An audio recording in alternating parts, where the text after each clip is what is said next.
Avis vascular centre మన దేశంలోనే the best varicose vein hospital. Hello అండి. హాయ్ వైషు గారు. ఎలా ఉన్నారు? I'm fine, super fine. మీరు ఎలా ఉన్నారు? నేను చాలా బాగున్నాను. థ్యాంక్ యూ సో మచ్ అసలు నన్ను ఇన్వైట్ చేసినందుకు. I'm okay. రియలీ గ్లాడ్ అసలు. అబ్బా, మీకు అలాంటి ఫ్యాన్ బేస్ ఉంది కదా. బట్ నిజంగా నేను చెప్పినట్టు మీ స్మైల్ కోసం చచ్చిపోయే వాళ్ళు నిజంగా కాన్స్టాంట్ గా స్మైల్ అనే ఒక కమెంట్ నా సెక్షన్ ప్రతిసారి ఉంటుంది. That's because from my mother నుంచి వచ్చేసింది ఆ స్మైల్ అంతా. అంతేనా? బేసిక్గా ఈ మధ్య కాలంలో ఒక ట్రెండ్ అంటారా, లేకపోతే ట్రంప్ వల్ల అలా జరుగుతుంది అంటారా నాకు తెలియదు, కానీ అందరూ యుఎస్ నుండి రిటర్న్ వచ్చేస్తున్నారు మోస్ట్ ఆఫ్ ది ఇండియన్స్ అనే ఒక కామెంట్ అయితే వింటూ ఉన్నాం కదా. కరెక్టే, కానీ ఒక్కొక్కరికి ఒక్కొక్క పర్సనల్ స్టోరీ ఉండి ఉంటుంది. కానీ నాది ఒక personal story. So not because of ట్రంప్లే, కానీ అది వేరే స్టోరీ అనమాట. అంతేనా? స్టోరీ మాకు షేర్ చేసుకోలేరా? చేయొచ్చు. వాట్ హ్యాపెండ్ ఈస్, నాకు జనరల్గా మైగ్రేన్ అండ్ పీసీఓడి ఇష్యూస్ ఉండే అనమాట. దానివల్ల one fine day severe migraine వచ్చింది. వాళ్ళు ఒక డోసేజ్ అయితే సంథింగ్ ఇచ్చారు ఐవి త్రూ, అది సివియర్ డోసేజ్ అయిపోయింది. దానివల్ల నాకు సివియర్ యాంగ్జైటీ, పానిక్ అటాక్స్ వచ్చాయి. ఎమర్జెన్సీగా నేను ఇండియాకి వచ్చేసాల్సి వచ్చింది. బంజారా హిల్స్లోనే ఆశా హాస్పిటల్ అని చెప్పేసి, ఎర్రగడ్డ తర్వాత the most biggest hospital for mental health అనేసి, అక్కడ నుంచి నేను ట్రీట్మెంట్ తీసుకుంటుంటే ఇప్పుడు కొంచెం సెట్ అయ్యాను అనమాట. నేను డైరెక్ట్గా డిప్రెషన్ 3rd స్టేజ్లోకి వెళ్ళిపోయాను. అసలు మీకు కనిపించే గౌతమిని, అసలు వెనక నడిపించే గౌతమి అసలు ఒకళ్ళు కాదు. అంతేనా? అదే ఏమన్నా అంటే don't judge A book by its cover అన్నట్టు. ఫేస్ మీద ఎప్పుడు స్మైల్ పెట్టుకున్నంత మాత్రం వాళ్ళ లైఫ్ వెనక అంతా ఏం అలా జరుగుతుంది? ఉందని కాదు. నేను వెనక సెషన్స్ తీసుకుంటూ మెంటల్ హెల్త్కి ఇదంతా చాలా జరుగుతుంది అనమాట స్టఫ్ ఇప్పటికీ స్టిల్. బట్ వై అంటే what is that main reason? మీకు యాంగ్జైటీ కానీ లేదంటే ఆ డోసేజ్ ఏదైతే ఉందో దాని రెగ్నాల్ అంటారు బేసికల్లీ మెడికల్లో. దానికి వాళ్ళు యాంటీడోట్ బెనిడ్రిల్ అని ఒకటి ఇవ్వాలి. బేసికల్లీ అది వాళ్ళు ఇవ్వలేదు అనమాట. యూఎస్లో అలర్జిక్ రియాక్షన్స్ అయ్యే ఫార్ములాస్ ఎక్కువ ఉంటాయి. సో దానివల్ల నాకు సివియర్ అలర్జిక్ రియాక్షన్ అయిపోయి ఇలా అయిపోయింది అనమాట. ఓకే. బిఫోర్ ది ఇంటర్వ్యూ నేను అనుకుంటున్నా అసలు, అంటే మనం యుఎస్ఆర్ ఇప్పుడు మనకి ఇంటి దగ్గర నుంచి కొంచెం దూరంగా ఉంటేనే మన ఇంట్లో వాళ్ళు ఎలా ఉన్నారు, మనం వాళ్ళకి దూరంగా ఉన్నాం. ఒక సిచ్యువేషన్లో మనకు అసలు బాగాలేదు, మనం బెడ్ మీద నుంచి లేచే సిచ్యువేషన్ కూడా లేదు. అసలు అలాంటి సిచ్యువేషన్లో యుఎస్లో ఆర్ యూకేలో ఉన్నప్పుడు హోమ్ గుర్తొస్తుంది, హోమ్ సిక్ అవుతారు, చాలా కష్టంగా అసలు ఏదైనా బాధ ఉంటే చెప్పుకోలేరు. ఈ డిప్రెషన్ అనే పదానికి చాలా దగ్గరలో ఉంటారు అనే ఒక ఫీలింగ్ ఉంటుంది. మనం డిప్రెషన్ని నార్మలైజ్ చేసాం వైష్ గారు. బేసికల్లీ మనకు వచ్చేది సాడ్నెస్ అంతే, బాధ, సాడ్నెస్, మూడ్ ఆఫ్. డిప్రెషన్ అనేది ఫిజికల్ సిమ్టమ్స్ కూడా ఉంటుంది. మీకు కంటిన్యూస్ వామిటింగ్స్ అవుతాయి, షివరింగ్ ఉంటుంది, మీకు చాలా గిడ్డినెస్ ఉంటుంది. ఇదంతా డిప్రెషన్.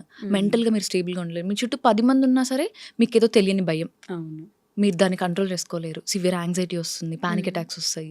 దాన్ని మనం డిప్రెషన్ అనకుండా మనం మూడ్ ఆఫ్ అలా అనుకోవాలి.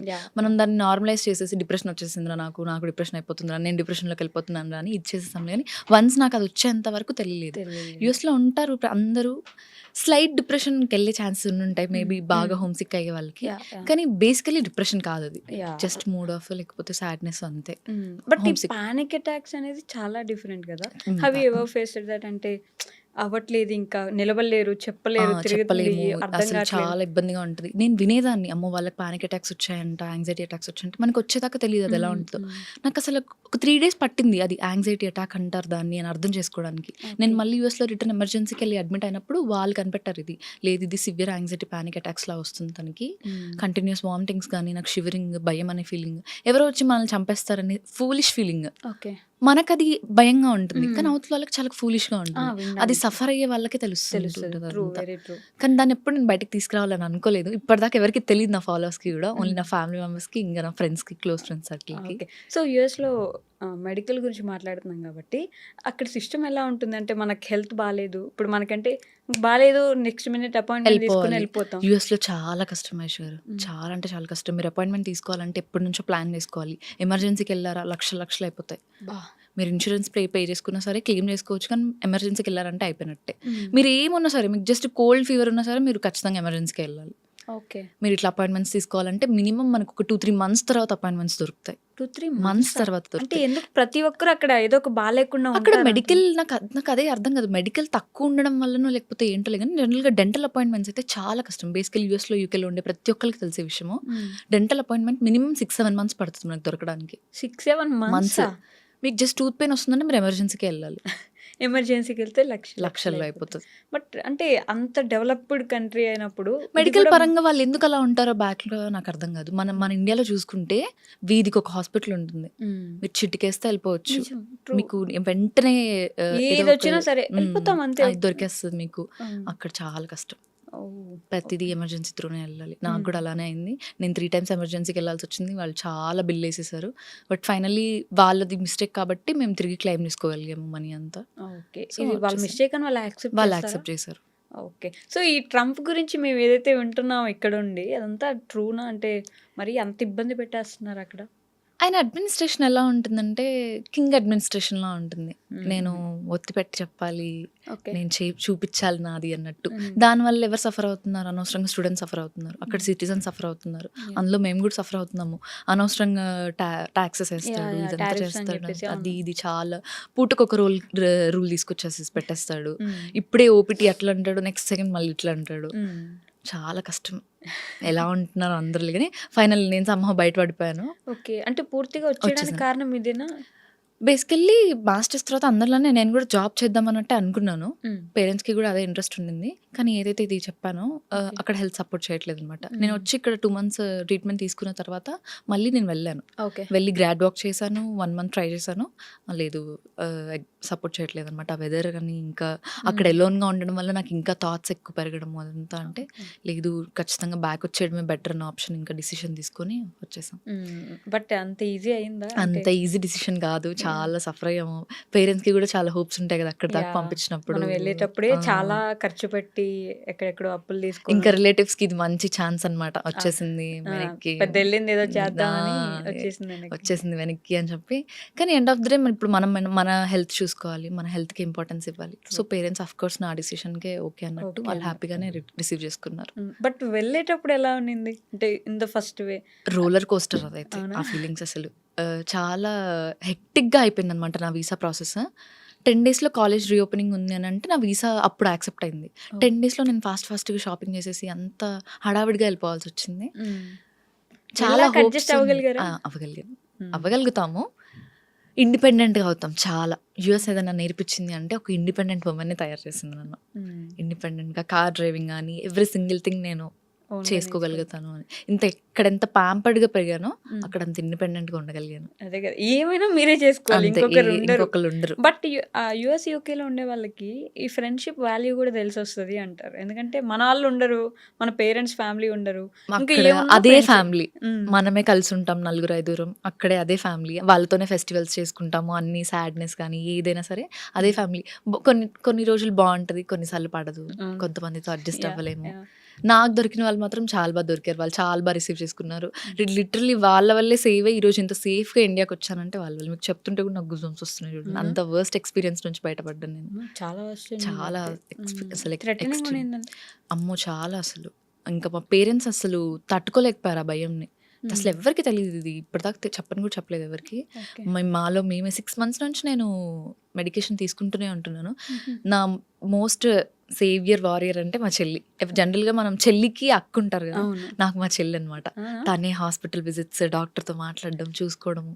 ఇట్స్ నాట్ ఈజీ కదా చిన్న పిల్లలకి క్యారీ చేయడం. ఇదంతా నేను చూసుకోవాల్సింది పోయి వాళ్ళు రిటర్న్ నన్ను చూసుకోవాల్సిన సిచ్యువేషన్. అది అడ్మిట్ అయిపోయి చాలా హెక్టిక్గా ఉండింది. బట్ సమ్హౌ బయటపడ్డాను. ఇప్పుడు ఎవ్రీథింగ్ ఇస్ ఓకే. అదే ఏదైనా సరే ఇంటికి వచ్చేస్తే అన్ని సెట్ అయిపోతాయి. అంతే, హోమ్ సిక్ పోతుంది కాబట్టి మమ్మీ డాడీ పక్కన ఉంటే ఏం ఉండదు ఇంకా. So going back to your childhood, అంటే మాట్లాడుకోకుండా మనం డైరెక్ట్ యూఎస్కి వెళ్ళిపోయాం. సో ఎక్కడ మీరు, ఏ ఊరు నుంచి? మాది వచ్చేసి భద్రాచలం నేటివ్. మా డాడీ వాళ్ళిద్దరు గవర్నమెంట్ టీచర్స్ అనమాట. సో వాళ్ళకి పోస్టింగ్స్ మారుతూ ఉంటాయి, ట్రాన్స్ఫర్స్ అవుతూ ఉంటాయి. సో మేము అటు ఇటు ట్రాన్స్ఫర్ అవుతూ ఉంటాం. నా స్కూల్ కూడా మారుతూ ఉంటాం. నేను ఈజీగా నా 10th వరకు ఒక 5-6 schools కవర్ చేసేసి ఉంటాను.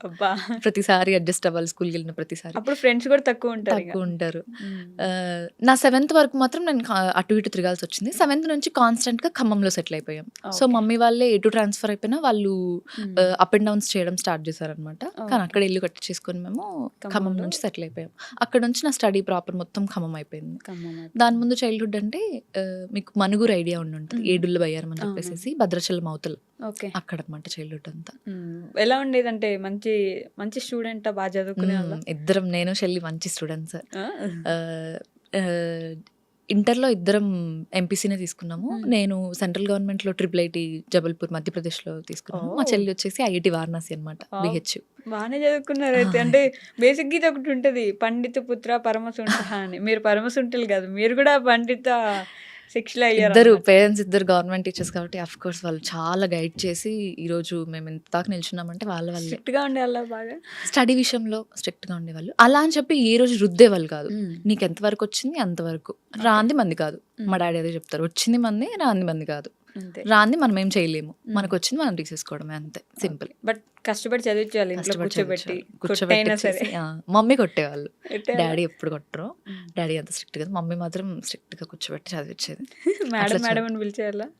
చిన్నప్పుడు అంతే. సమ్మర్ వచ్చింది అని అంటే కూర్చోబెట్టేసేసి తెలుగు పేపర్ తీసుకొచ్చేసి మమ్మీ వచ్చేసి తెలుగు టీచర్ అనమాట. ఓకే. తెలుగు పదాలు, ఒత్తులు అన్నీ కూర్చోబెట్టి చాలా స్ట్రిక్ట్‌గా న్యూస్ పేపర్ రాపిచ్చేది. ఇచ్చి చదివి అంతే. అందులో వెతకాలి. డిక్టేషన్ పెట్టేది. హ్మ్. డిక్టేషన్ అంటేనే భయం మాకు.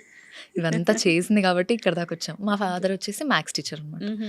సో మేము మంచిగా ఎంపీసీలో మూవ్ ఆన్ అయ్యామంటే వాళ్ళు హెల్ప్ చేయడం వల్ల. లైఫ్‌లో కావాల్సింది ఒకటి లెక్కలు, ఒకటి తెలుగు తెలుగు 2 బానే ఇద్దరున్నారు ఇచ్చేసింది. అక్కడే. తెలుగు చాలా టఫ్ సబ్జెక్ట్ చాలా మందికి. అసలు చదవడం రాదు ప్రాపర్‌గా. ఒత్తులు పైన ఒకటి ఇంక పెడితే ఇంగ్లీష్ కింద మీడియంలో ఒకటి. తెలుగు అంటే చాలా కష్టం. అండ్ అనదర్ విషయం ఏంటంటే మ్యాథ్స్. హ్మ్. నేను కొంచెం బ్యాకే. మా చెల్లి మాత్రం మ్యాథ్స్‌లో చాలా ఇది ఉండే. మా హ్మ్. డాడీ ఏం చేసేవాళ్ళంటే రేపు ఇది సబ్జెక్ట్ ఉందనగానే క్లాస్ ముందు రోజు నాకు నేర్పించి పంపించేసేవాళ్ళు. ఓహ్! నాకు ఈజీ అయిపోయేదనమాట. అలా 10th, ఇంటర్ గెట్ ఆన్ అయిపోయాం. బీటెక్ అంతా మళ్ళీ ఖమ్మంలోనే. మొత్తం హ్మ్. ఖమ్మంలోనే. బీటెక్ కోవిడ్ వచ్చేసింది. ఓహ్! బీటెక్ కోవిడా? మేము కోవిడ్ 1 ఇయర్ ఫస్ట్. జాయిన్ అయ్యాము. హ్మ్. ఫస్ట్ సెమిస్టర్ అయిపోయింది. కోవిడ్ పడ్డది. Covid passed out. ఇప్పుడు కోవిడ్ పాస్డ్ అవుట్ అంటేనే భయం అందరికి. అందరికి స్టడీ అక్కడే చాలా లాస్ అయిపోయామనిపించింది. అక్కడ స్టార్ట్ చేసాం. ఏంటి చాట్‌జీపీటీ హ్మ్. అన్నీ ఓపెన్‌గా చెప్పుకోవడమే కదా! అందరం హెల్ప్ చేసుకోవడం యాహ్! క్వెషన్స్‌కి యాహ్! హ్మ్. అలా సో కొంచెం కోవిడ్ పాస్డ్ అవుట్ తర్వాత మళ్ళీ ఎంఎస్ చేద్దామని కోవిడ్ పాస్డ్ అవుట్ అవ్వలేదు. నేను థర్డ్ ఇయర్ రాంగానే కోవిడ్ అయిపోయింది. అయిపోయింది. నేను ఓకే. 3-2, 4-1, 4-2 మళ్ళీ కాలేజ్‌కెళ్ళిపోయాననమాట. హుహు. తర్వాత నాకు ఎంఎస్ ప్లాన్ ముందు నుంచే ఉండింది. So, okay. 4-2 నుంచి ప్లాన్ స్టార్ట్ చేసాము. నేను ఇమ్మీడియేట్‌గా నాది అయిపోయిన తర్వాత అండర్ గ్రాడ్యుయేట్ నేను ఎమ్మటే మాస్టర్స్‌కెళ్ళిపోయాననమాట. ఒప్పేసుకున్నారు ఇంట్లో? వాళ్ళకు ఉండింది పంపించాలని. హ్మ్. మేమిద్దరమే అమ్మాయిలం. ఏ రోజు అమ్మాయిలుంటే వాళ్ళకేంటంటే బా చదివిచ్చాలి. హ్మ్. ఇంకా బా పొజిషన్‌లో చూడాలి.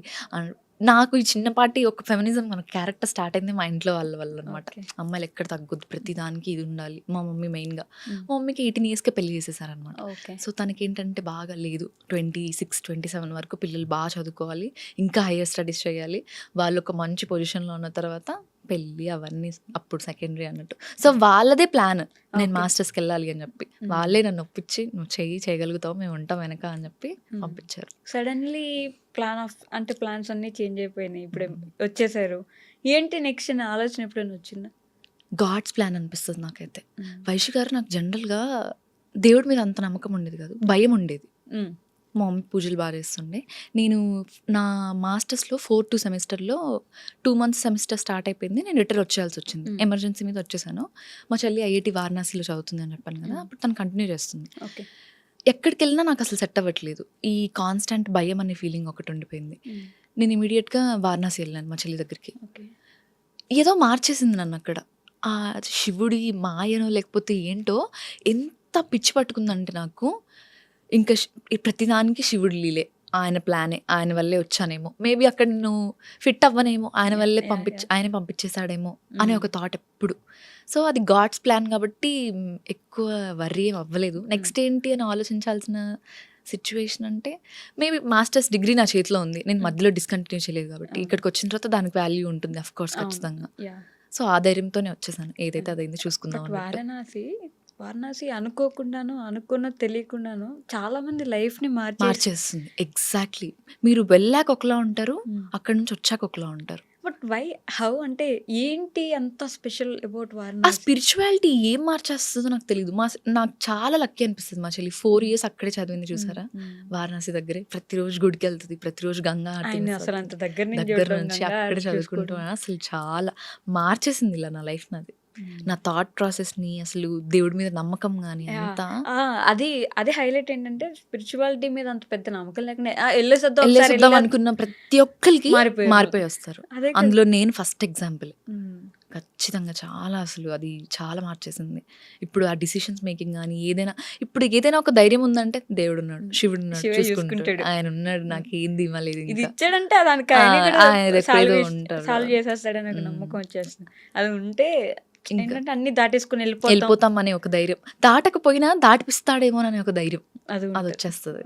అక్కడ ఫిట్ అవ్వలేదు కాబట్టి ఇక్కడ ఇక్కడ పంపించాడు. తీసుకొచ్చాడు. అది ఇది ఒక సినిమాలో డైలాగ్ కూడా ఉంటది. అది బాగుంది, నేను ఆ ప్లేస్ లో కంఫర్టబుల్ గా ఉన్నానన్నంత మాత్రాన నువ్వు ఆ ప్లేస్ అక్కడ లో ఫిట్ ఫిట్ అవుతావని అవుతావని కాదు కాదు. అని ఎగ్జాక్ట్లీ చెప్పేసి అలాంటి చూసినప్పుడు నిజమేనేమో. ఇప్పుడు మీరు యూఎస్ నుంచి వచ్చేయాల్సి వచ్చింది అంటే అక్కడ మేబీ మీరు ఫిట్ అవ్వట్లేదేమో, అంతే. ఇక్కడ మీకు బెటర్ ఇంకా ఫ్యూచర్ ఉందేమో. చూసుకుంటే ఇప్పుడు నేను సోషల్ మీడియాలో వెళ్ళాలన్నా నాకు యూఎస్లో అంత ఉండదు. నాకు కొలాబరేషన్స్ కానీ ప్రమోషన్స్ కానీ ఏమున్నా సరే ఇక్కడికి వచ్చిన తర్వాతనే నాకు లైఫ్ ఉంటుంది. ఇంట్లో యాక్సెప్ట్ చేశారు ఇలాగ విషయంలో. సో చూసుకుంటే దేవుడు రప్పించాడేమో ఈ విధంగా అనిపిస్తుంది. సో యాజ్ యూ సెడ్ ఇంట్లో యాక్సెప్ట్ చేశారంటే ఇంట్లో ఇద్దరు గవర్నమెంట్ ఇచ్చేసి బేసికల్లీ మంచి స్టడీస్ మీది. అసలు ఇన్స్టాగ్రామ్ అనేది ఒక డిఫరెంట్ ప్రపంచం. అవును. ఇప్పుడు ఏంటంటే పాజిటివ్ గా మనం ఇంట్లో ఉన్న వాళ్ళు మనకు నచ్చలేదంటే వాళ్ళకి నచ్చలేదో చెప్పుకోవచ్చు. బయట వాళ్ళు మిమ్మల్ని అనొద్దు అని చెప్పడానికి మీకు లేదు రైట్. సోషల్ మీడియాలోకి వచ్చారు అంటే వాళ్ళ ఇష్టం, నెగిటివ్ గా అనొచ్చు, పాజిటివ్ గా అనొచ్చు, ఏదైనా అనొచ్చు. మనం వాళ్ళ చేతిలో ఒక రైట్ ఇచ్చేసినట్టు. ఎలా జరిగింది ఆ ప్రాసెస్? ఫస్ట్ అంతా చెప్పలేదు నేను అసలు. బేసికలీ నేను అసలు సోషల్ మీడియా స్టార్ట్ చేసినప్పుడు భయంగానే ఉండింది అనమాట. పబ్లిక్ పెట్టాలన్నప్పుడు చాలాసేపు ఆలోచించి జస్ట్ ర్యాండమ్గా ఒక పవన్ కళ్యాణ్ వీడియో పెట్టాను. అది 5 మిలియన్ వెళ్ళిపోయింది. వెంటనే 3000 4000 సబ్స్క్రైబర్స్ వచ్చేసారు, ఫాలోవర్స్ వచ్చేసారు. స్టార్ట్ అయిపోయింది భయం. ఇంట్లో చెప్పాలి ఎలా, ఒప్పుకోరు, ఖచ్చితంగా ఒప్పుకోరు. ఎందుకంటే అఫ్కోర్స్ గవర్నమెంట్ ఇచ్చేసిన బ్యాక్గ్రౌండ్, పద్ధతిగానే చదివించాలి, పద్ధతిగానే ఉంచాలి, సోషల్ మీడియా యాక్టింగ్ ఇదంతా వద్దు, మనకి సెట్ కాదన్నట్టే అంటారు. చిన్నగా వదిలేను ఒక రాయి మా మమ్మీకి, ఏదైనా చేద్దాం మమ్మీ, నేను సోషల్ మీడియాలో ఇట్లా వెళ్దాం అనుకుంటున్నాను యూట్యూబ్కి అని చెప్పి. నో వద్దమ్మా, మనకు సెట్ అవ్వదు, నువ్వు మాస్టర్స్ చేసుకో, చదువుకో, తర్వాత ఇంకేమైనా స్టడీ చేసుకుని జాబ్ చేసుకుని పెళ్ళి చేస్తాం, వద్దు అని. ఏదైతే డిప్రెషన్ ఫేస్ వచ్చింది అని చెప్పాను సార్, డాక్టర్ నాకు ఒకటి చెప్పారు, నీకు నచ్చింది చేయి, మనం ఎప్పుడు ఉంటామో ఎప్పుడు పోతామో తెలియదు, నీకు నచ్చింది అనిపించింది. నేను ఇప్పుడు కూడా ఇదే చెప్తున్నాను మీకు, ఇప్పుడు చూస్తున్న వాళ్ళు కదా, ఈ రోజు ఉంటామో రేపు ఎప్పుడు వెళ్ళిపోతామో తెలియదు, మీకు నచ్చింది చేసేసేయండి, దానికోసం ఎంతైనా ఫైట్ చేయండి. నేను ఇంకా చెప్పేసాను డైరెక్ట్గా, నాకు ఇట్లా ఒకటి ఉంది, నాకు 50K ఫాలోవర్స్ ఉన్నారు, ఇన్ని మిలియన్ వీడియోస్ ఉన్నాయి, నా కంటెంట్ ఇలాంటిది, నేను ఏ రోజు వల్గర్ కంటెంట్ పెట్టను, ఏం లేదు, నీట్ అండ్ క్లీన్గా ఉంటుంది, మీరు ఓకే అంటే నేను కంటిన్యూ చేసుకుంటాను, సో దట్ అందులో అన్న కొంచెం బిజీగా పడితే దీంట్లోంచి బయటపడగలుగుతాను అని చెప్పేసి. ఒక 2 రోజులు ఆలోచించారు, దే వాస్ లైక్ ఓకే కానిచ్చేసి అని చెప్పి కొలాబరేషన్ స్టార్ట్ అయ్యాయి. ఇంకా అప్పటి నుంచి ఇంకొంచెం రీచ్ ఎక్కువ అయిపోయింది. దానికి ముందు కొలాబరేషన్స్ యాక్సెప్ట్ చేయాలంటే ఇప్పుడు వాళ్ళు పంపించిన ప్రోడక్ట్ ఇంటికి రావాలి, ఏంటిది అని అడుగుతారు. సో దానికోసం నేను చాలా కొలాబరేషన్స్ ఆపేసేదాన్ని అనమాట. తర్వాత మెల్లగా ఓకే అయిన తర్వాత ఎవ్రీథింగ్స్ గుడ్ ఒప్పుకున్నారు అనమాట. And don't forget to subscribe to iDream. And for more videos, Please subscribe to iDream. Please subscribe to iDream. Please subscribe iDream. And please subscribe to iDream. For more videos, subscribe to iDream. please like, share and subscribe to the channel. Congratulations, iDream. Subscribe to iDream. Subscribe to iDream. So subscribe to iDream Media. iDream కి iDream team అందరికి huge congratulations. Please subscribe iDream Media. Please subscribe to iDream. Subscribe iDream. Please subscribe to iDream. iDream అంటే నా కళల ఛానల్ను subscribe చేసుకున్న నోరు తిరుగుతలేదు, మీరైతే గంట గుర్తు కొట్టండి. For more such videos, please subscribe to iDream. Subscribe to iDream. Please subscribe to iDream. Please subscribe iDream Media. Please do subscribe to iDream. Please subscribe to iDream Media. For best entertainment and information, please subscribe iDream.